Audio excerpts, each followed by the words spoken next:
So hello everyone, welcome to today's webinar of Young Hydrologic Society's India chapter.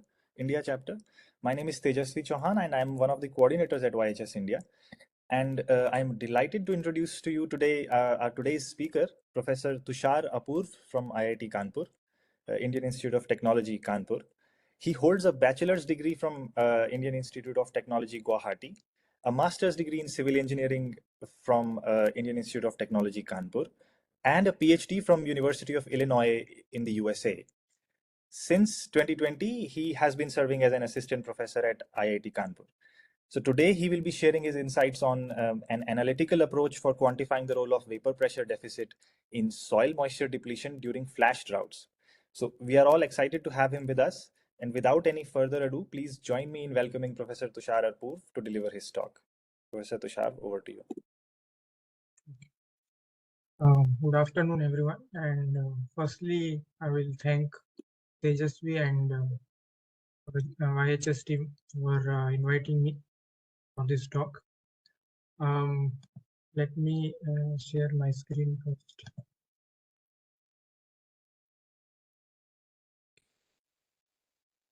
So today, as Tejasvi mentioned, I'm going to be talking about our recent work on flash droughts, where we basically use an analytical approach to study the physical mechanisms of flash droughts.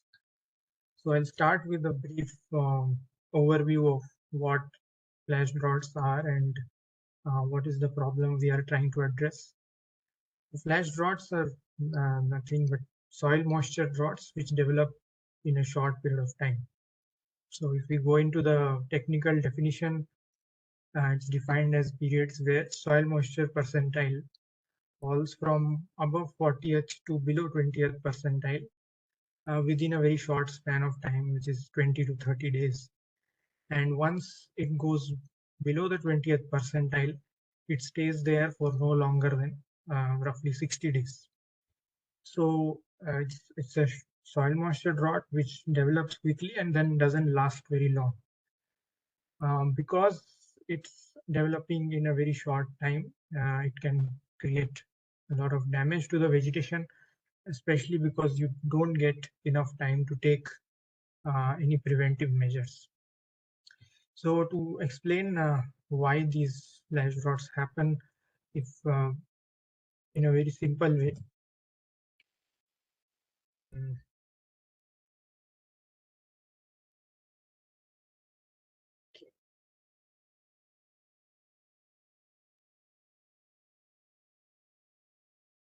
the slides are not changing. Yeah, okay. So following rainfall events, what happens is that you have very high soil moisture, and also after rainfall events, there may be some dry spells in which there will be meteorological conditions. There could be meteorological conditions like clear sky and elevated wind speed, which will increase the atmospheric demand, and also you have sufficient supply of moisture through the rainfall that has happened in the past. So the combination of these would result in elevated evapotranspiration rates. And because of this very high evapotranspiration rates, you will get a very rapid decline in soil moisture. So, as you know, evapotranspiration is influenced by many processes, many factors influence it. Firstly, you have solar radiation, shortwave radiation from the sun. Then there is winds, which favor the turbulent mixing of water vapor with the air. And the third factor is vapor pressure deficit, which is the difference between saturation vapor pressure and actual pressure. So saturation vapor pressure depends on the air temperature, and actual vapor pressure depends on the humidity. Now, if you look at air temperature then again depends on several factors like long wave radiation emitted from the ground and also sensible heat. And if I talk about humidity, humidity is influenced by evapotranspiration itself, as well as moisture coming from surrounding regions into that region through winds. So if we consider this system of lower atmosphere and land surface.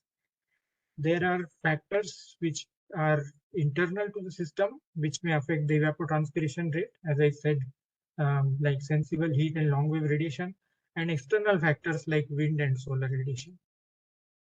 So how can we quantify what are the contributions of these individual factors to the increase in evapotranspiration during flash? So that is the main research question which we were trying to address.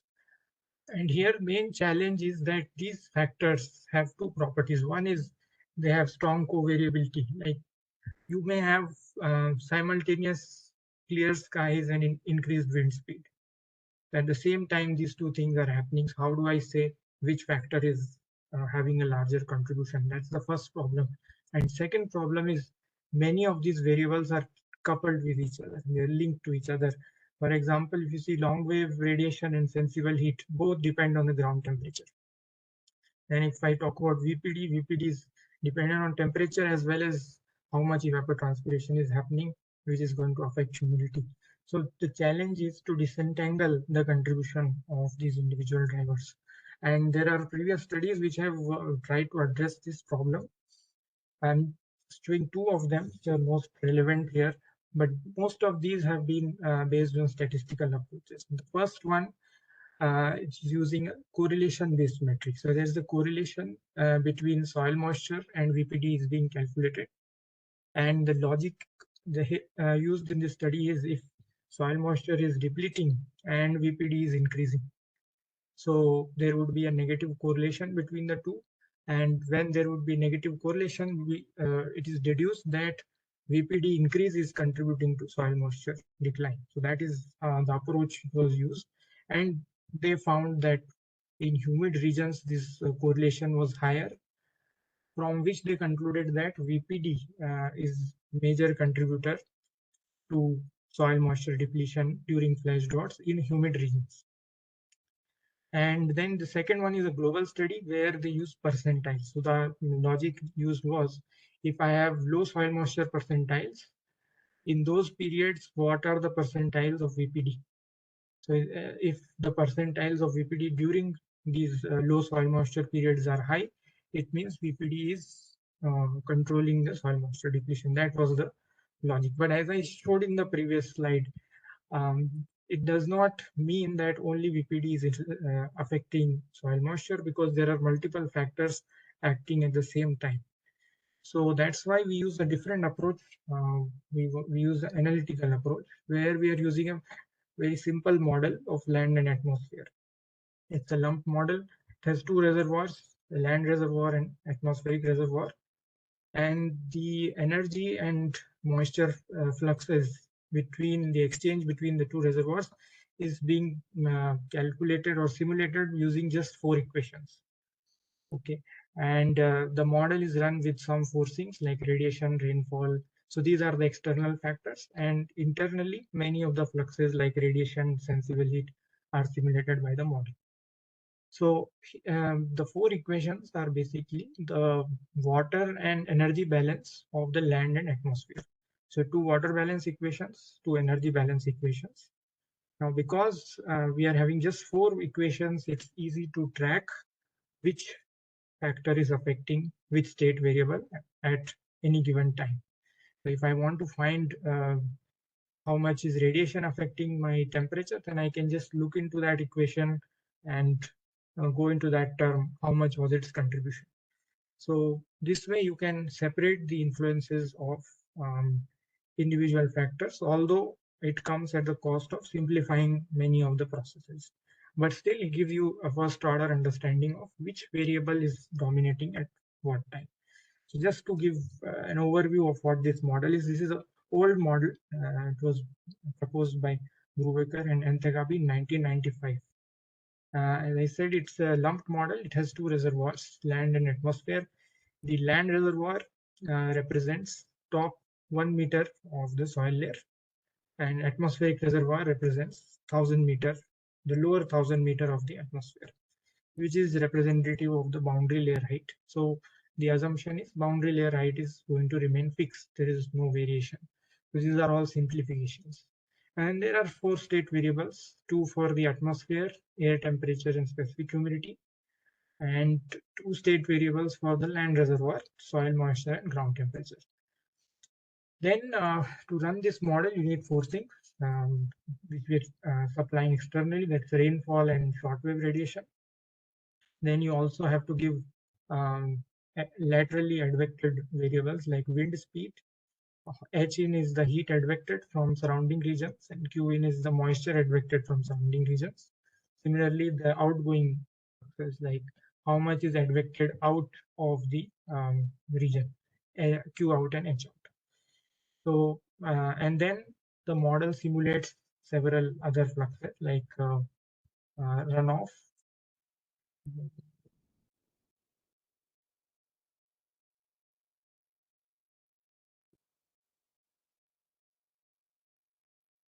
It simulates several fluxes like runoff and evapotranspiration. Then energy fluxes like latent heat flux, sensible heat flux, and long wave radiation emitted from the ground, long wave radiation emitted from the atmosphere, as well as some heat entrainment from the top above upper atmosphere to lower atmosphere. So here the red arrows represent those fluxes which are need to be supplied, which we are giving as external inputs, which we are deriving from ERA5 reanalysis. And the gray ones are modeled by the analytical model. So main thing, as I said, main novelty about using this approach is you can track which variable is varying, which state variable is being influenced by which flux. And since we are focusing on soil moisture depletion, we'll focus on the soil water budget equation, which is the first one. And here it is modeled as a product of potential evapotranspiration and stress function, which depends on soil moisture. So it's basically scaling the PET. When beta is the soil is fully saturated, actual ET will be equal to potential ET, and as soil moisture will deplete, ET would go to 0. And PET we are modeling using the FAO Penman-Monteith equation. And as you know, this equation has 2 terms, radiative term and the second term, which is representing the effect of VPD through wind.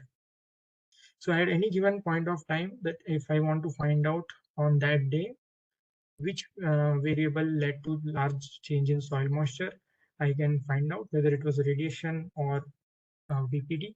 I can further analyze why this term was dominating. For example, I want to find out why radiative term was dominating on a given day. It could be due to high shortwave radiation coming on the surface, or it could be due to lower outgoing long wave radiation. So for that, I need to look at this third equation, which is the energy budget at the ground. I can then look into these terms, which one is dominating. Similarly, second term, if I want to find out why this second term is dominating, it could be due to higher ES, and that could be due to high temperature of air. And then again, I can go into this equation, look into these terms, which term was dominating. So what led to the increase in air temperature on that day? And similarly, why EA was low. If I want to find, I can go into look into the atmospheric water budget, which is the second equation. So we ran this model for, okay, so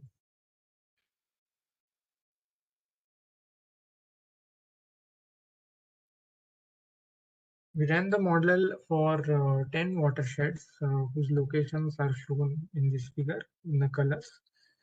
And as I said, we need 5 forcing variables: rainfall, net shortwave radiation, wind speed, advected moisture, and advected heat. So what we are doing is we are spatially averaging. So if I'm running the model for this basin, I'll take rainfall and radiation averaged within this basin, and wind speed as well. For advected moisture and heat, I'll be calculating the net advection by calculating the advective fluxes at all the boundaries and taking the resultant value. Okay, and these forcing variables are taken at daily scale. The model is run at daily scale for a 30-year period.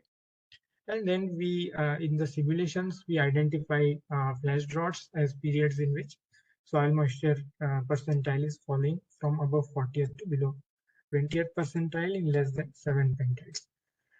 The first challenge was to validate this model. We did some comparison of the analytical model simulated soil moisture with the ERA5 reanalysis soil moisture. So that is shown here for 4 watersheds out of 10. So as you can see, these are the percentiles, not the actual soil moisture value. It doesn't match exactly, of course, because it's a very simple model. But you can see it's still capturing the major, dry and wet periods, which is what we are interested in. That it can, if it can capture those flash droughts, then that will be good enough for us. And we also did an independent validation with the remotely sensed soil moisture. So this yellow line is the soil moisture coming from the ESA CCI remotely sensed soil moisture, and the green one coming from the analytical model. And this each row is for a different watershed, and these are 4 flash drought events in each catchment.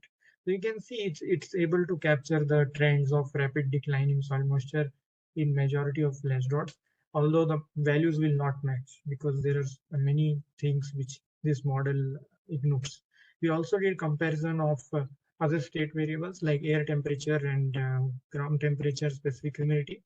Surprisingly, those validation were better than soil moisture. I have not shown it here.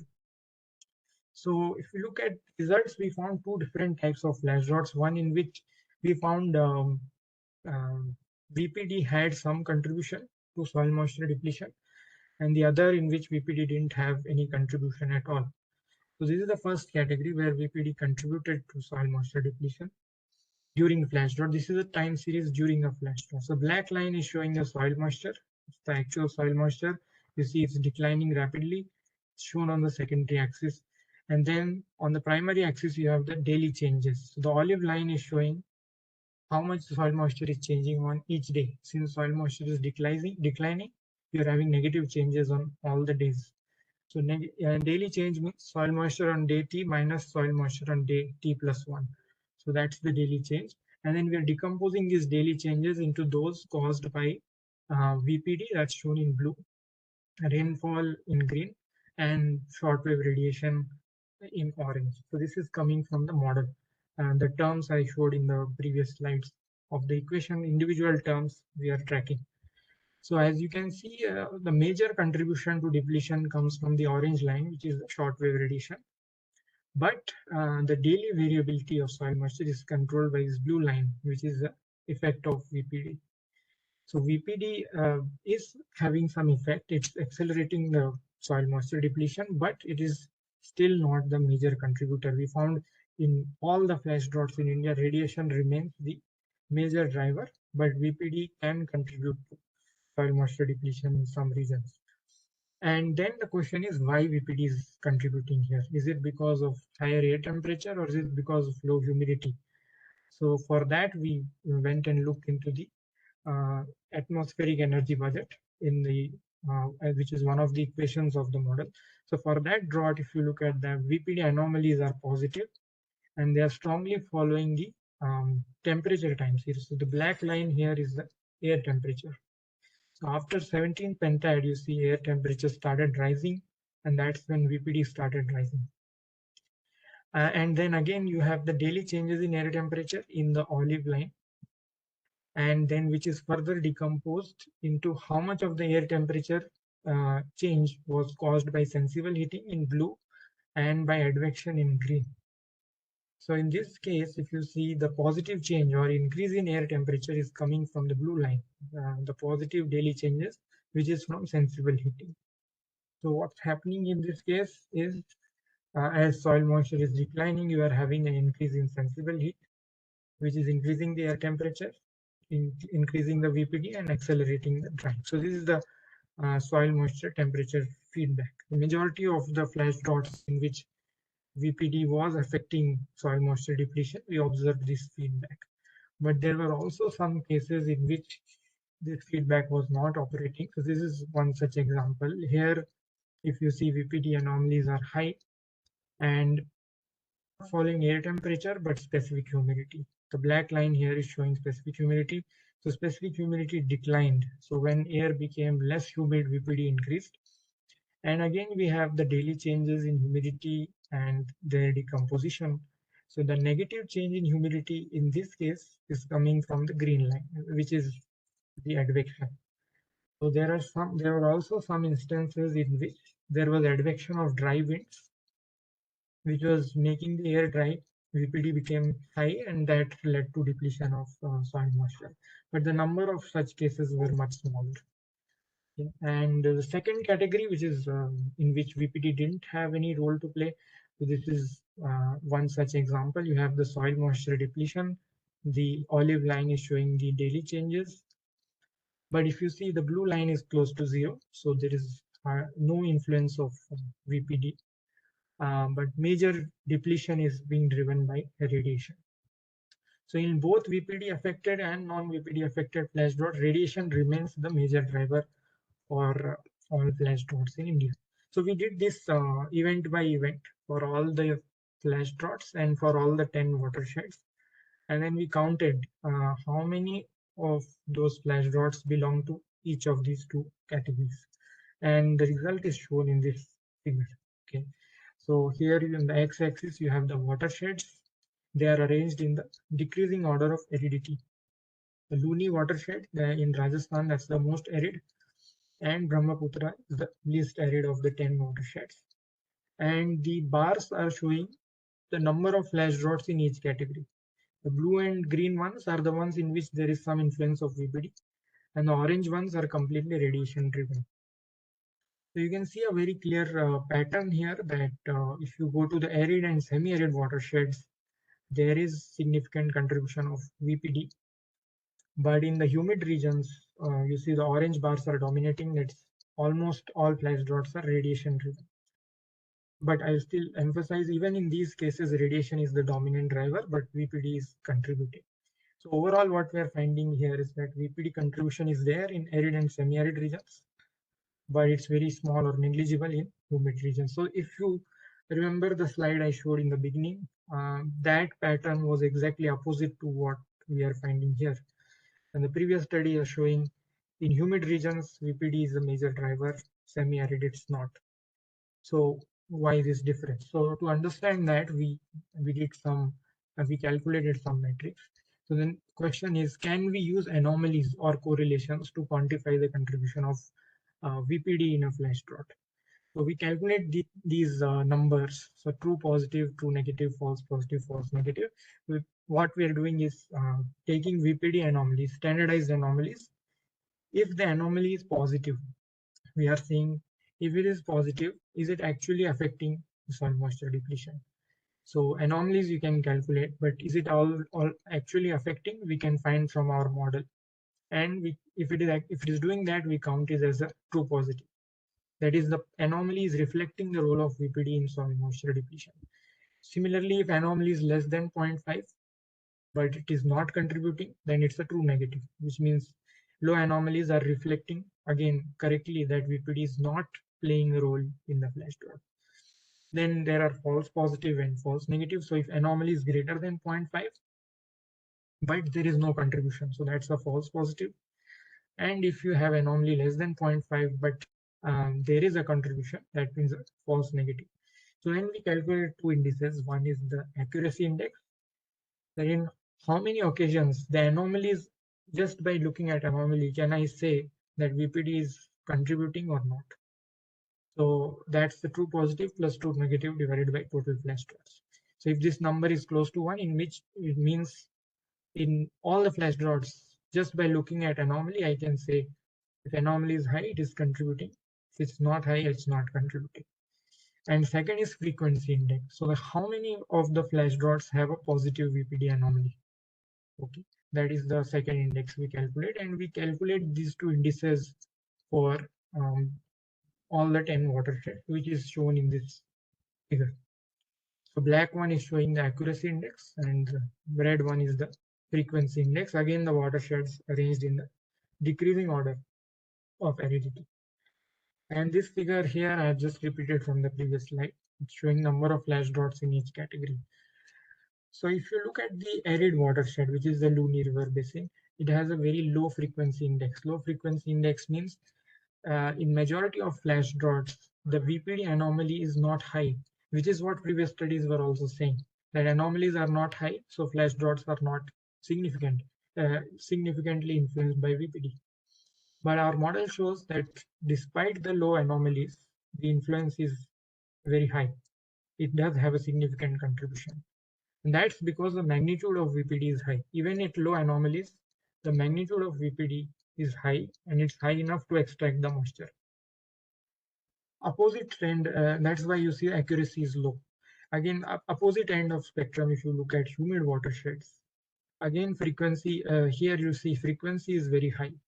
It means majority of the flash droughts are having high anomalies of VPD, which is again what previous studies were saying, because anomalies are high, VPD must be playing a role. But if you look at the model results, it shows there is no influence in these regions. So why? Because the magnitude is not high enough. Even the anomalies are high, the compared to radiation, the magnitude of VPD is very small.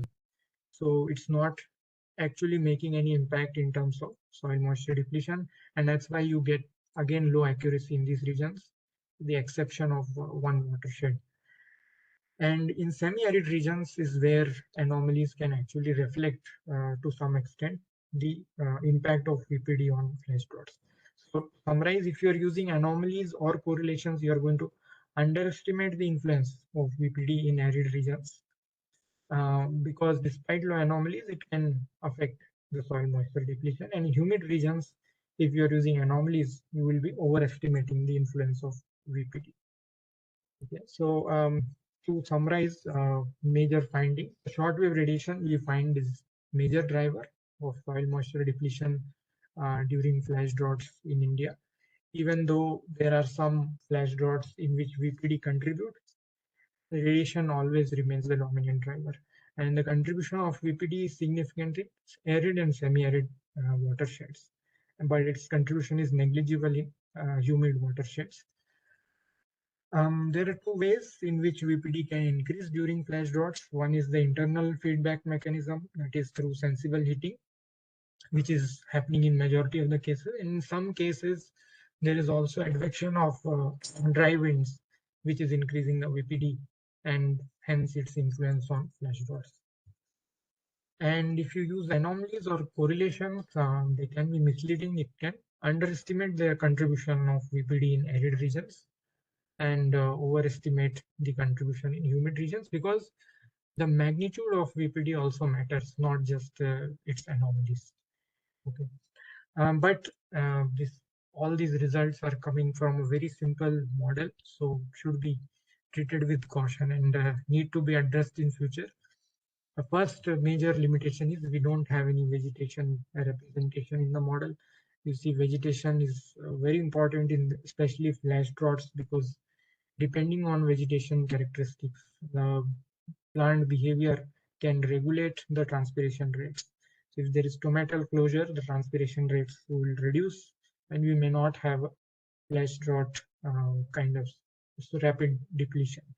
So that is the one thing we have not accounted for here. Second is the fixed boundary layer height, which remains 1,000 meters in the model. But as you know, during dry and heat wave events, there is significant boundary layer growth due to heat entrainment. So that can also affect the results, which we could not address in this work. And finally, there is no interaction between upper and lower atmosphere. That is another limitation, because the lower atmospheric processes can also affect the upper atmosphere, especially precipitation occurrence can be influenced by the if there are changes in pressure patterns. So that is these are the future areas we need to be included to make it more rigorous. So thank you. This work is done by my PhD student. He is also here, Vishal. The work was published just a few days back, so you can look at the paper also. Thank you.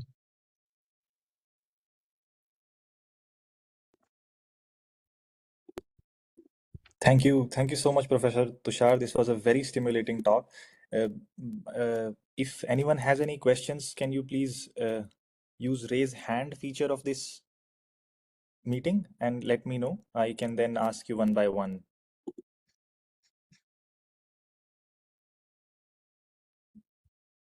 So Sarosh has a question. Sarosh, can you please go ahead? Sarosh, you can unmute yourself and then ask the question. Yeah. Am I audible? Yeah. Yes. Yes. Okay, great. So very nice talk, Tushar. I think I really, liked your old modeling framework. I have a lot of questions, but maybe I can start with one like a bit critical one. And that would be, so if I take your whole modeling approach, but instead of modeling evapotranspiration by Pem and Monteith, let's say I use Priestley-Taylor, which only accounts for a radiation term, and some water stress parameter, which is reflecting soil moisture stress, right? I would intuitively think that I would still get qualitatively similar results. The model will basically uh, I will get this VPD responses with high VPD in dry region, low VPD in humid region. But the difference would be that here VPD won't be a driver, but rather a response of simply of surface water stress and more heating in the lower atmosphere, right? And basically, I would think that results would be the same, that in arid regions you will have high VPDs, but the anomalies in the VPD would be lower because there is no extra water stress to create those extra anomalies in VPD. But just because I am not explicitly accounting for VPD effect on evapotranspiration, just by using a different model, the interpretation of results will drastically change, right? Okay, thank you for the question. Actually, Presley-Taylor model doesn't have it doesn't account for effect of VPD. So evapotranspiration rate won't be sensitive to the changes in VPD because you see there is only radiation term. Yes. So it's also defined for wet surfaces, where this Yes. equilibrium has been established. So Yes. I think, and since yeah, it may work for a different reason. It will work because majority of flash droughts in India are radiation driven. So you will still get these No, things, but you won't but be able. even in the current version of PEM and Monteith, you will be using some water stress parameter, right? It's not just VPD and radiation dependent. You will be using some surface conductance which somehow reflect water stress. Yeah, so here actually no. So stress is not included in Penman Monteith. That's why we are multiplying. If you see, there is a beta parameter we have multiplied here, beta times PET. So that Yes. is accounting for soil moisture effect. Yeah, exactly. So what you are saying, yeah. Yes, so exactly. So basically, you are accounting at the moment of water stress by this beta parameter, right? If I use the Yes. same beta parameter, but just I use Taylor, I would still be able to capture low evaporation rates because all this information on water stress will go inside the parameter of beta.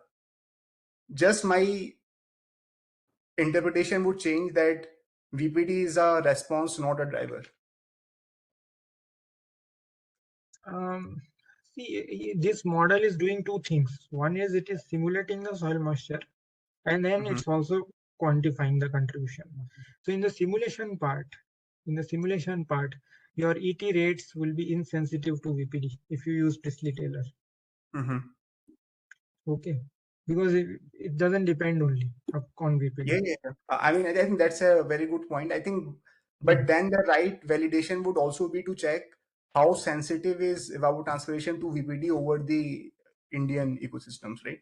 Okay, yeah, that I agree. I So think you are that, saying if there are different formulations of the yes, ET function, and if I change the dependence of ET rate on VPD, then how will yes. it change? Right. So Because some kind of in principle, let's say sensitivity.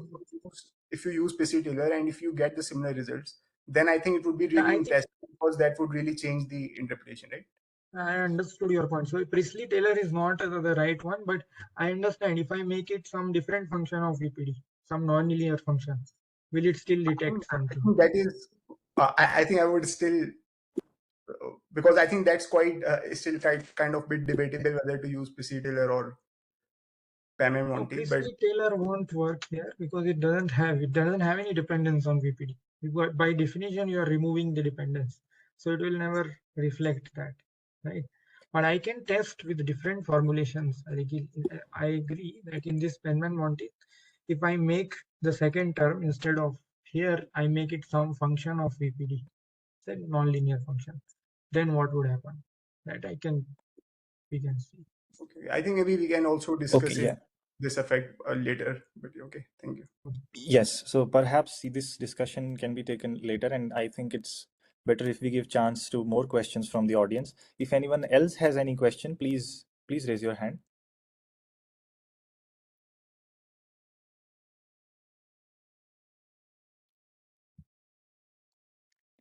Okay, it seems that we do not have any question. I don't see any hands raised. Tushar, I have one question. In this formulation, the third equation that we have for the energy balance, it seems to have two terms of long wave, downwelling long wave radiation. Can you explain how they are different? It does not seem to have, there is one net short wave, there is one long wave up, but long wave down has been split into two parts. Okay, I think I missed. So here actually there is some long wave coming from top atmosphere also, upper atmosphere to lower atmosphere. That one is the second one. So this is I from see. the atmosphere. I think I So have missed it in the diagram. So this is the RLSD, that's from the atmosphere. And then there is yes. a part which comes from upper atmosphere to lower atmosphere, and it encounters some absorption. So there is a emissivity term here also for that. Yes. So you are splitting downwelling long wave radiation into something that comes from top 1000 meters elevation, means within the boundary layer, and something from top of the atmosphere. So if the model does that, what emissivity does it use? Do you know, does it use separate emissivities for within boundary layer downwelling long wave radiation and top of the boundary layer downwelling long wave radiation? Because when we use Stephen-Boltzmann law, I am assuming that would be used here, epsilon sigma t to the 4. Yes. Epsilon needs to be specifically computed for top of the atmosphere boundary layer, downwelling long wave radiation then. Correct. So for this part, actually, this is the part which is emitted by lower atmosphere directly to the ground. For this, we have not used any emissivity. Only it's for the upper part, from the upper atmosphere to the ground. That component we have used emissivity, but value I don't remember. I mean, okay. So the one in the RLSD then is simply sigma t to the 4 of boundary layer's temperature. Yes. Okay, I see. Nice. Well, thank you so much. It has been really stimulating talk, and I'm sure most of us found it really interesting. If anyone else has any questions, since I don't see any hands raised here, I would invite you all to. In the chat box. There's a question. Okay. Yeah. Nice. There's a question from Pankaj.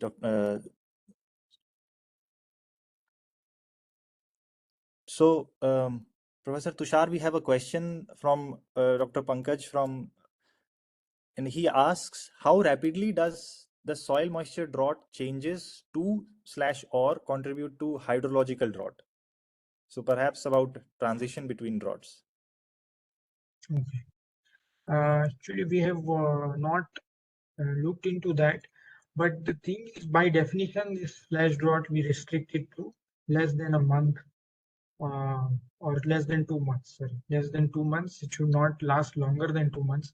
So in such a short period of time, I don't think there will be a transition to hydrologic drought. There may be reduction in surface runoff or something, but not the base flow components of stream flow. Because even if you look at the long traditional conventional soil moisture droughts, it takes 2 to 3 months lag time between soil moisture and stream flow droughts. So in this case, it may not even propagate to stream flow. But I have not done that. so I cannot say for sure, but my initial thinking is this. Okay.